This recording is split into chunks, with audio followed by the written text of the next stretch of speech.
Alors, je ne peux pas dialoguer avec vous aujourd'hui sans avoir votre appréciation sur ce qui se passe du côté des Américains. Cette forme, ces déclarations qui ont été rapportées de Steve Witkoff, selon lesquelles eh bien Donald Trump serait presque frustré de voir que les Iraniens, bien non pas, ne se sont pas pliés à son armada, l'armada qu'il a déployée dans le Golfe Persique et qu'il est en train de déployer.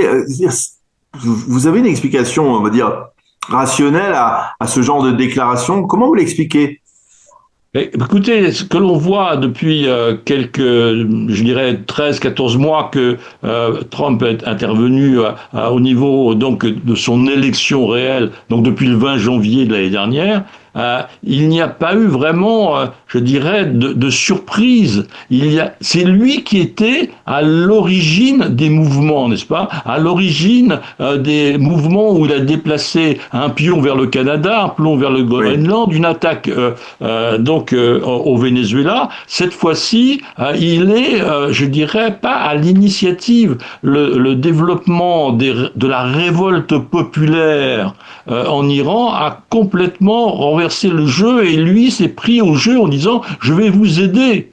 Mais maintenant, comment le Non, faire? il a dit ça il y a 40 jours. Hein. Je vais vous Oui, oui, aider. et donc voilà comment le faire. Et il a donc pris la décision de disposer, de mettre en place un dispositif aérien et maritime puissant, mais quelle est l'étape suivante? Va-t-il aller aux frappes? Or, s'il va aux frappes, là, on ouvre un peu la boîte de Pandore. Que va-t-il sortir sur le marché pétrolier, par exemple, comme conséquence?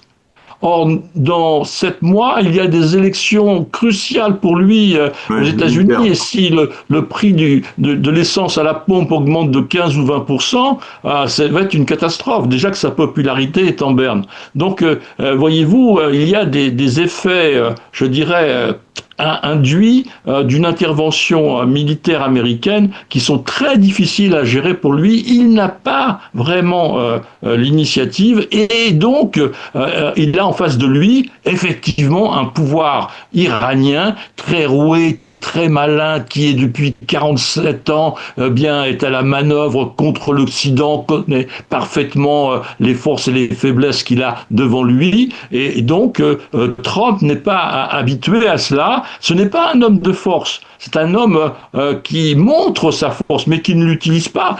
24 heures à Caracas, vous voyez, c'est pas grand-chose. Donc, une journée ou 37 heures pour bombarder les installations nucléaires iraniennes, et puis c'est tout, c'est fini. Tandis que là, de s'engager dans un combat de plusieurs semaines qui mène à une situation inconnue, eh bien, c'est une décision bigrement difficile, voire impossible à prendre. Et je pense que là, effectivement, il est dans une très grande difficulté stratégique et le Pentagone aussi.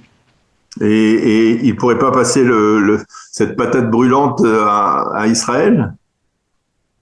Ça a été déjà le cas Israël avec le Oh, oh. Rising Lion, n'est-ce pas? Avec le Oui, oui, lion mais qui se... au mois de juin, c'était l'inverse. C'est-à-dire, c'est Israël qui a commencé, les Américains qui ont suivi. Pourquoi ne pas faire Oui, le mais contraire? alors, je pense que c'était le bon ordre. Et si cet ordre-là doit à nouveau être mis en jeu, eh bien, il faut que ce soit dans le même ordre, parce que cela donne aussi vis-à-vis du pouvoir politique et de l'électorat américain une explication, allez, je vais oser le mot, une excuse Oui. pour intervenir et accompagner. Donc, pas, les États-Unis ne seraient pas les initiateurs. Donc, alors que la stratégie israélienne de Tzal, de stratégie préventive, n'est-ce pas, bon, est une stratégie bien en place dans la psychologie et dans le savoir-faire d'Israël. Donc, c'est pas une difficulté de taper avant. Bon, donc là, je pense que les États-Unis sont vraiment le pouvoir politique et militaire est dans une situation difficile. Une des solutions serait d'avoir préparé, mais ça ne semble pas être le cas, un nouveau soulèvement à l'intérieur. S'il n'y a pas cet effet de tenaille d'une intervention extérieure et d'un soulèvement intérieur pour finalement aller jusqu'au bout, à savoir faire tomber la tête du serpent, comme on le dit en sujet du pouvoir de la République islamique d'Iran, eh bien, il manque une composante, n'est-ce pas? Les bombardements extérieurs ne sont infiniment pas suffisants pour faire tomber le régime. Il faut que la chute du régime vienne de l'intérieur. Donc seulement ce mouvement de tenaille de l'intérieur, des millions de personnes dans la rue, peut-être avec quelques armements, et puis une intervention extérieure, là on a un dispositif géopolitique militaire qui tient la route.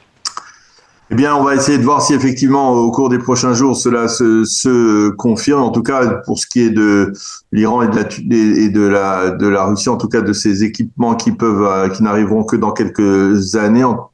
Pour l'instant, ça ne devrait pas modifier, comme vous nous l'avez dit, la donne. Merci beaucoup, Gérard Vespierre, d'avoir répondu à nos questions. Bonne continuation. À bientôt. Merci beaucoup, Daniel. Au revoir.